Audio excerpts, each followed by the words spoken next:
আমরা ছুটে চলছি মেঘনা নদীতে ছোট্ট মাছ কেনার জন্য। এখানে একজন জেলেকে দেখা যাচ্ছে, সে জাল থেকে মাছ সংগ্রহ করছে।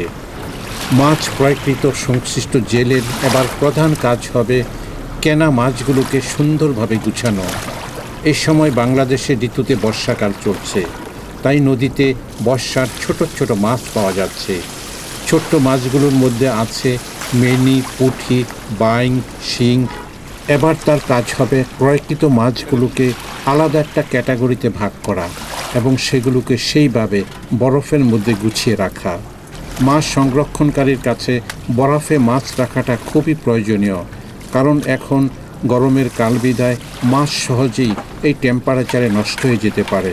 আমরা জানি বাজারে তাজা মাছের যথেষ্ট চাহিদা আছে এবং এই সকল মাছের দামও বেশি। বিশেষ করে মেঘনার ছোট মাছ হলে তো কথাই নেই।